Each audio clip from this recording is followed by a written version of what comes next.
বজবজে অন্যতম ডাক্তারি শিক্ষা প্রতিষ্ঠান Jagannath Gupta institute of medical science and hospital 12 June অনুষ্ঠিত হল ডক্টরাল পিএইচডি শিক্ষার্থীদের স্নাতক সনদ বিতরণ অনুষ্ঠান। MBBS batch 2020-21, MDMS batch 2022-23, BSc nursing batch 2021-22 স্টুডেন্টদের হাতে মানপত্র সনদ তুলে দেওয়া হয় এদিন। উৎসবমুখর পরিবেশে আয়োজিত এই অনুষ্ঠানে বিভিন্ন বিভাগের গবেষক শিক্ষার্থীরা তাদের ডক্টরেট ডিগ্রির সনদ গ্রহণ করেন। অনুষ্ঠানে প্রধান অতিথি হিসেবে উপস্থিত ছিলেন প্রাণপুরুষ জগন্নাথ গুপ্তা। তিনি নবীন সকলকে অভিনন্দন জানিয়েছেন। পাশাপাশি বিভাগীয় প্রধান, শিক্ষক, শিক্ষিকা এবং অভিভাবক বৃন্দদের শুভেচ্ছা জানান তিনি। অনুষ্ঠানের শুরুতে জাতীয় সঙ্গীত পরিবেশনার মাধ্যমে কার্যক্রম শুরু হয়। সনদ গ্রহণের সময় শিক্ষার্থীদের মধ্যে ছিল আনন্দ ও গর্বের আবহ। সনদপ্রাপ্ত এক গবেষক বলেন, দীর্ঘদিনের পরিশ্রম ও অধ্যাবসায়ের ফল আজ হাতে পেলাম। এই অর্জন ভবিষ্যতে আরও অনুপ্রেরণা যোগাবে। অনুষ্ঠানের শেষে সাংস্কৃতিক পরিবেশনা ও শুভেচ্ছা বিনিময়ের মাধ্যমে দিনব্যাপী আয়োজনের সমাপ্তি ঘটে। অতিথি হিসেবে এদিন উপস্থিত ছিলেন নব্য জিতে আসা বিজেপির বিধায়কগণ তথা কালিতা মাঝি, পাপিয়া অধিকারী, শঙ্কর শিকদার, অগ্নিশ্বর নস্কর সহ প্রমুখরা। জেমস কর্তৃপক্ষ আশা প্রকাশ করে যে নবীন ডক্টরাল গ্র্যাজুয়েটরা দেশ ও বিদেশের জ্ঞান ভাণ্ডার সমৃদ্ধ করতে গুরুত্বপূর্ণ অবদান রাখবেন আগামী দিনগুলোতে। এত নোবেল প্রফেশন আমাদের বর্তমান সোসাইটিতে আর নেই। তো ডাক্তারি প্রফেশন যারা পছন্দ করে, যারা চুজ করেছে, আমি তাদেরকে অসংখ্য ধন্যবাদ জানাই। কারণ এই ডাক্তারি প্রফেশনের মাধ্যমেই সত্যিকার অর্থে যদি কেউ সোশ্যাল কাজ করতে চায়, সেটা এই ডাক্তারি প্রফেশনের মাধ্যমেই সম্ভব।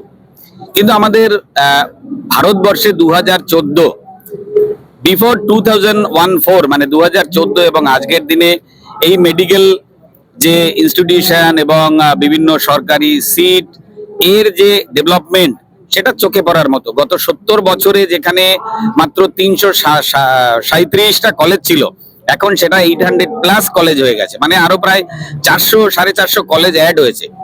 তেমনি সিট ইনক্রিজ হয়েছে। এমবিবিএস, পিজি দুটো ক্ষেত্রেই জগন্নাথ মেডিকেল কলেজ যেটা রয়েছেন, এখানে যিনি প্রতিষ্ঠাতা আছেন, তিনি এই কলেজটি প্রতিষ্ঠাতা হওয়ার পরে 3টে ব্যাচ এটা নিয়ে হলো, যারা এখান থেকে পাশ করে বেরোচ্ছে। আমরা আজকে এইখানে এসে তাদেরকে এটাই বললাম, এবং এখানে যখন এসেছি আমি তাদের সঙ্গে কথাও হয়েছে। তারা এখানে যে সিন্ডিকেট রাজ ছিল, সেই সিন্ডিকেট রাজের কথাই তারা বলছিলেন। গত 2 বছর পর্যন্ত এখানে তারা কার্ডিয়াক ডিপার্টমেন্ট চালু করার জন্য তারা পুরোপুরি সেটআপ তারা করে রেখেছেন। কিন্তু গত 2 বছর ধরে পশ্চিমবাংলার যে সরকার, সেই সরকার ইন্সপেকশন আটকে রেখেছিল। আমরা তাদেরকে এটাই আশ্বস্ত করেছি যে এখন ডবল ইঞ্জিন সরকার এসছে, ভারতীয় জনতা পার্টির সরকার এসছে। সেই সরকার সর্বদা মানুষের পাশে, ব্যবসায়ীদের পাশে। এবং আপনারা এই যে নোবেল যে ওয়ার্ক করতে যাচ্ছেন, নোবেল যে কাজ করতে যাচ্ছেন, তার জন্য যত তাড়াতাড়ি সম্ভব আমরা সেই প্রসেস কমপ্লিট করে আপনাদেরকে যে প্রয়োজনীয় সার্টিফিকেশন, যে প্রয়োজনীয় ছাড়পত্র, সেটা আপনাদেরকে দেওয়া হবে। এবং আপনারা কার্ডিয়াক ডিপার্টমেন্টও আপনাদের এখানে খুলতে পারবেন। এটুকু আমাদের ওনার সঙ্গে কথা হয়েছে। এবং এর পরবর্তী পর্যায়ে অবশ্যই আমাদের হেলথ মিনিস্টার আছেন, ওনার সঙ্গেও কথা হবে এই বিষয় নিয়ে। पहले आप लोगों को सबको मैं नमस्कार करता हूँ, धन्यवाद देता हूँ कि आप लोग इस प्रोग्राम में आए। रह गया कि ये जो आज का चीज है, ये बहुत बड़ा बात है कि हमारे जितने बच्चे हैं, आज उनका लाइफ का बहुत बड़ा दिन है कि उनको आज वो फुल डॉक्टर हो गए। कल से वो प्रैक्टिस कर सकते हैं या उससे हायर डिग्री में जा सकते हैं। तो मैं यही बोलूँगा कि आज उनके माता पिता को उन लोगों ने सपना पूरा किया और अपने मेहनत को लोग सफल बनाया। कितने बच्चों को आज ये कितना 150 बच्चे हैं ना? 200 बच्चे। कितने सालों से ग्रेजुएशन का ये डिप्लोमा दिया ये 5 साल लग जाता है। डबल इंजन सरकार आए हुए, हम लोग फुल आशा कर रहे हैं कि ये लोग काम करेंगे, और रह गया वो तो सामने आएगा, देखेंगे। लेकिन काम करने का हमको उम्मीद है। डबल इंजन बोल दिया ना, एक तो यहाँ इंजन है, एक ऊपर इंजन है। तो अगर ये नहीं करेगा तो ऊपर वाला इंजन ठेला मारेगा, नहीं तो काम तो करना ही है। तो हाँ, एक बात है कि शुभेंदु बाबू एनर्जेटिक आदमी है, काम वो करेंगे। उनका मूड अभी वैसा काम करने का। फिर तो देखा है कि उन्होंने कमाल कर दिया है। और मैं तो बोलूंगा कि यहाँ बीजेपी को बहुत तगड़ा स्ट्रॉन्ग कर दिया। हाँ, रह गया कि एक आध चीज है कि आइन पब्लिक को हाथ में नहीं लेना चाहिए, ये बात है मेरा, बस और कुछ कोई शिकायत नहीं है। এই আমি প্রথম এলাম। আমাদের এর আগে তো একটা সরকার পরিচালিত ছিল, একটা দুর্নীতি সরকারের মধ্যে ছিল।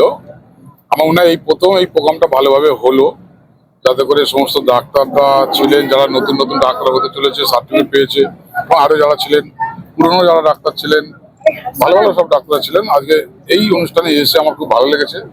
আগামী দিনে আমি দেখতে পাচ্ছি যে একটা আলোর দিশা পাচ্ছেন ডাক্তাররা, যে ভালো ট্রিটমেন্ট পরিষেবা এগুলো পাবে, সেটাই আমি দেখতে পাচ্ছি। আর এই প্রোগ্রামটা খুব জরুরি দরকার ছিল, যে এই অনুষ্ঠানটা এই জন্যই দরকার ছিল যে অনেকের অনেক কিছু মনের বক্তব্য ছিল, যে পড়াশোনার ক্ষেত্রে, এই ম্যানেজমেন্টের ক্ষেত্রে, সেগুলো আজকের এখানে মোটামুটি ভাবুন ফ্রেশ একটা হয়েছে, জায়গা দাঁড়িয়েছে। তা আশা করব এই যে হসপিটালটা একটা বড় জায়গায় যাবে আগামী দিন, এটা আমি আশা করছি। Hospital and Jagannath Gupta institute of nursing sciences আজকে যেটা প্রেজেন্ট করেছে তাতে আমাকে ওরা সামিল করেছেন। আমি সমৃদ্ধ হলাম। আমি এদের স্টুডেন্টসদের এবং স্টুডেন্টসের প্যারেন্টসদের এবং ফ্যাকাল্টিদের অনেক অনেক কংগ্রাচুলেট করেছি। 3টে ব্যাচ অলরেডি বেরিয়ে গেছে। আমাদের অনারেবল চিফ মিনিস্টার প্রতিটি ডিস্ট্রিক্টে একটা করে মেডিকেল কলেজ করবেন, এইটাই ওনার মনের ইচ্ছা আছে। Let's hope for the best. আমরা অনেক বেশি বেশি ডাক্তার দেখতে পারবো, the bright young doctors who will be serving for mankind. আমরা ওই জন্য বসে আছি, একটা গোল্ডেন বেঙ্গল দেখবো স্বাস্থ্য সম্পর্কে। Thank you.